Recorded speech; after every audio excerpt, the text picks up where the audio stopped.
May plano ang Diyos para sa iyo.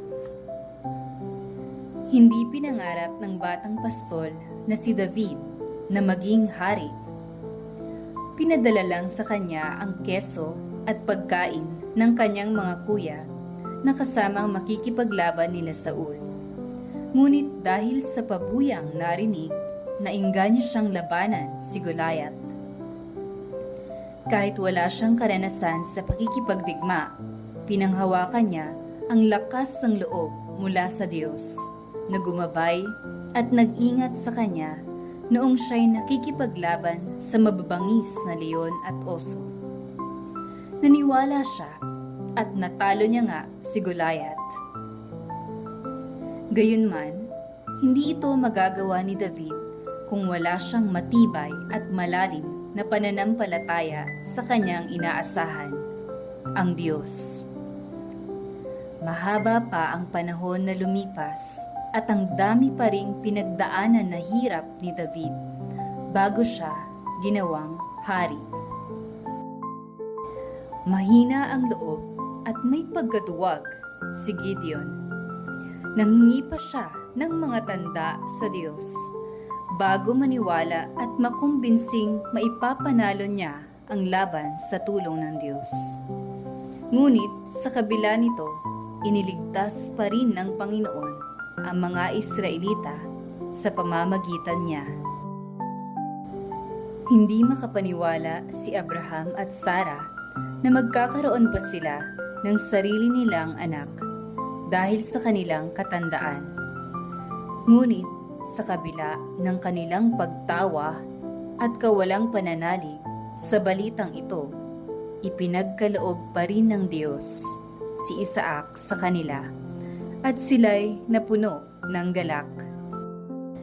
Laging tinutuya si Hana ng kanyang karibal hanggang siya'y mapaiyak sa sama ng loob, madismaya at mawalan ng ganang kumain. Ngunit sa bigat ng kanyang kalooban, nanalangin siya ng mataimtim at buong puso sa Diyos na kung pagkakalooban siya ng anak, iaalay niya ito sa Diyos upang maglingkod sa kanya buong buhay. Sa takdang panahon, inalala siya ng Panginoon at pinagkalooban ng anak, si Samuel na naging tapat at mabuting lingkod ng Diyos. Nagalak si Hana, nagpasalamat at nagpuri sa Diyos.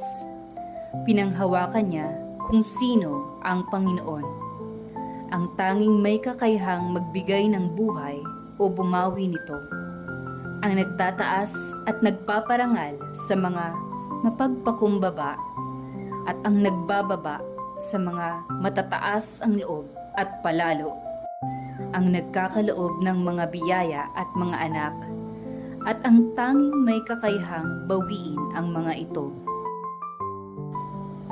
Nagduda si Zechariah nang ibalita ni Anghel Gabriel na magkakaanak sila ni Elizabeth. Nalimitahan ang kanyang isipan dahil batid niyang si Elizabeth ay baog at sila'y matatanda na. Ngunit kahit na ganito ang kanyang reaksyon, ipinagkaloob pa rin ng Diyos si San Juan bilang kanilang anak at sila'y nagalak, nagpuri at nagpasalamat sa Diyos. Anong malay ni Ruth na mamamatay pala ang kanyang asawa at maaga siyang magiging balo? Hindi din niya alam na sa kabila ng trahedyang ito at kahirapan na dinadanas nila, magkakaroon pa pala sila ng pag-asa at siya pa pala ang pagmumulan ng lahi ni David.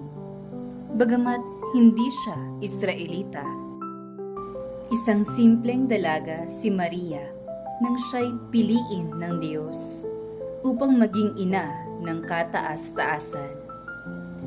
Kalakip ng tuwa ang mga sakit na pinagdaanan din niya, lalong-lalo na sa pagkadurog ng kanyang puso dahil sa pagpapakasakit, pagkapako at pagkamatay ng kanyang minamahal na anak.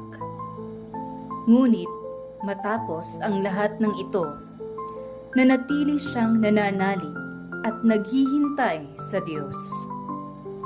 Napalitan ng sukdulang galak ang kanyang pighati. Nang muling nabuhay si Jesus. At matapos ang kanyang simple at mahirap na pamumuhay, siya ang unang tagasunod ni Jesus na naging patunay ng buhay na walang hanggan nang siya'y iniakyat sa langit. Ang simpleng birhen ay siya palang magiging reyna ng langit at lupa. Mangingisda, trabahador, makasalanan at mga simpleng tao lamang ang mga alagad ni Jesus. At kahit na iniwan nila si Jesus, lalong-lalo na nung siya'y nagdurusa, pagkabuhay niya, binalikan pa rin niya sila.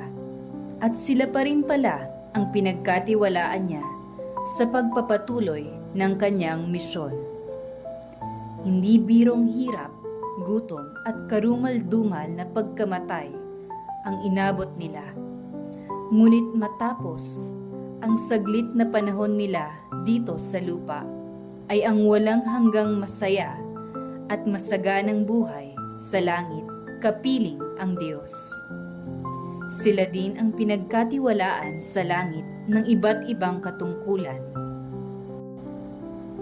Minsan, kailangan lang nating hayaan na mangyari ang mga bagay-bagay nang may pagtitiwala na alam ng mabuting pastol kung paano tayo gabayan sa bawat hakbang patungo sa ikatutupad ng kanyang mga plano at mabuting kalooban sa bawat isa sa atin.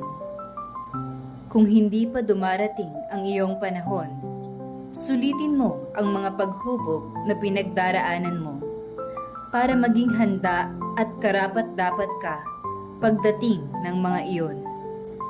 Maaaring ang kahirapan mo ngayon ay tinuturuan ka kung paano gamitin ng tama ang pera para kapag nagkaroon ka na, hindi ito masayang at mapalago mo ito.